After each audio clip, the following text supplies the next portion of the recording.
Hi, I hope you can hear me. I am recording here and teaching here from Tzvat on my vacation, and it's been a very eventful and beautiful vacation. I almost thought I was gonna faint from dehydration today when we hiked in the sun, 3 hours. But it was wonderful to feel that you could survive, to feel that strong feeling of extending yourself till you reach your edge, and then the beautiful river and waterfall was amazing to swim. We could actually swim. It was just unbelievable. So Baruch Hashem, but I didn't want to forget about you, so I'm here with you, and we're starting with Parasha Meditation. So it's very hot, and at this hot time in Israel, coming up the months of Tammuz, there is a fire of jealousy burning in Korach's heart. A fire can warm us, but can give us light. It can be useful, but it can also be dangerous and burn you and your property. So there is a fire that's manifested through machloket, dispute, and lack of unity. So uniting through the waters of Torah can extinguish the fire of disputes. Anyway, so this is what we're learning about in the upcoming Parashat Korach. It's about how Korach became jealous, and the meditation is to help us overcome this tendency for jealousy that we all have part of in our heart. So Korach, what made him so jealous? It was not only that he was jealous at Moshe and Aaron, that they had become the Kohen Gadol and the leader of Israel. It was only, says Rashi, when Moshe appointed Elitzaphan ben Uziel, Elitzaphan the son of Uziel, to be the head of the children of Kahat. This is when that's what spurs Korach's jealousy and greed for power. How is that? So we have to understand that Kahat had 3 sons, Amram, Yitzhar, and Uziel. Amram was the father of Moshe and Aaron. Yitzhar was the father of Korach. Uziel was the father of Elitzaphan.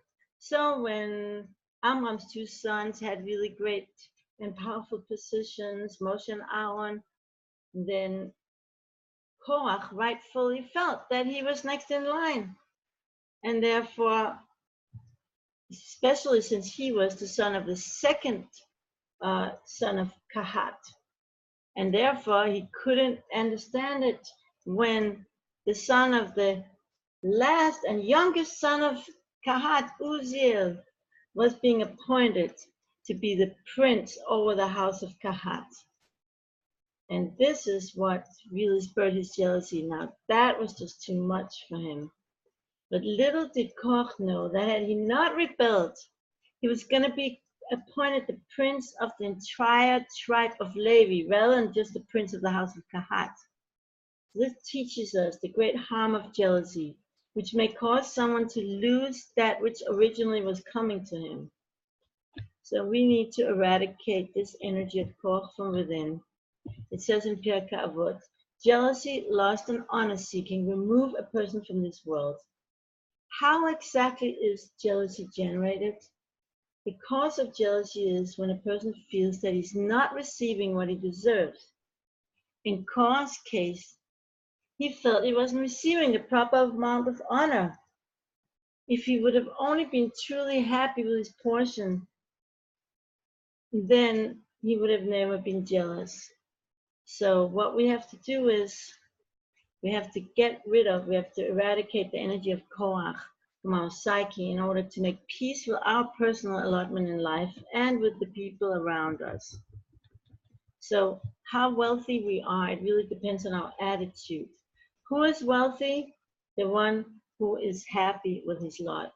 I remember when I lived in Memphis, Tennessee, we lived in a townhouse with 2 floors, we had 2 cars, 2 wardrobes of relatively fancy clothes, but we had less than the rest of the Jewish community. So we were poor.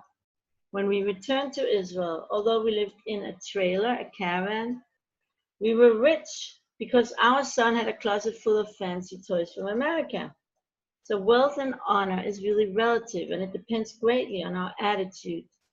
When we look at what others have without realizing what Hashem has given us, that Hashem really has given us exactly the amount of honor, wealth, and possessions that we need in order to fulfill our destiny.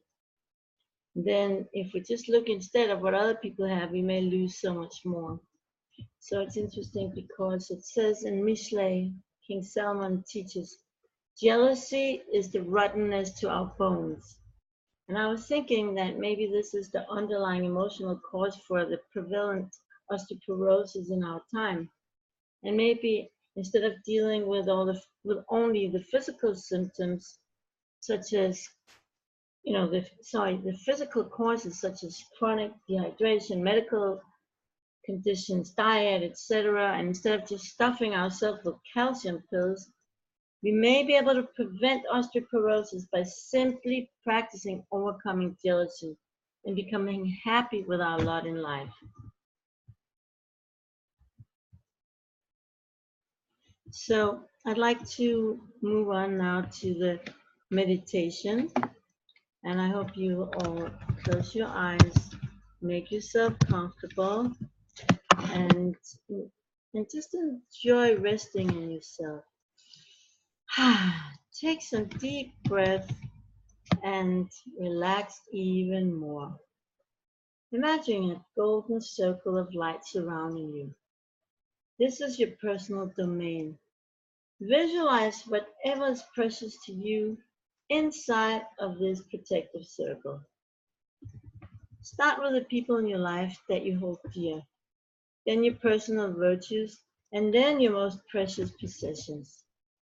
Each time you enter a person, each time you bring in a person, a character trait, or a possession inside of your visual circle, thank Hashem for bringing these people and these things into your life and personal domain.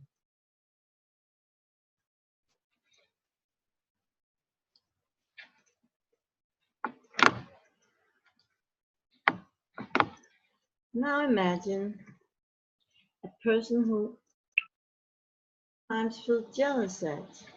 Draw a protective visual circle around a person you feel jealous at.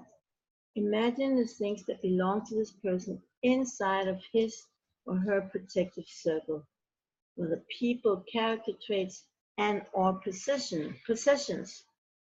Try to send light and blessing to this person and to his or her personal domain inside of the circle.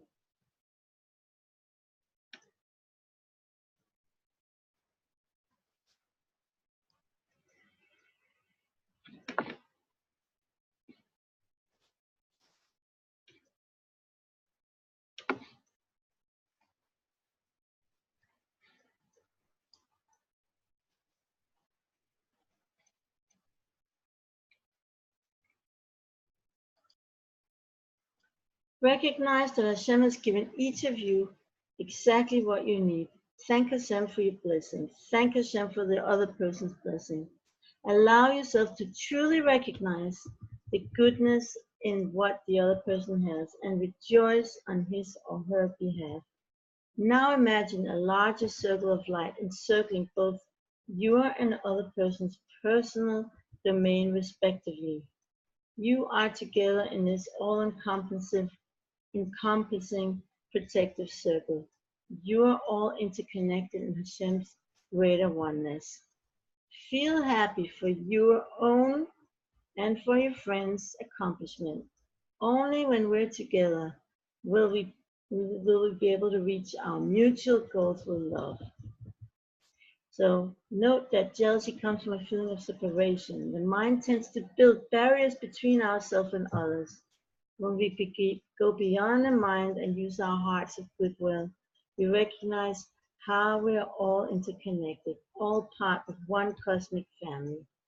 When we feel that someone else who has achieved something great is part of our extended family, then we can feel the same joy as if we had done the thing ourselves. Okay, so that was Parasha Meditation for Korach, and in a minute we're going to do the second and main part of the renewal course.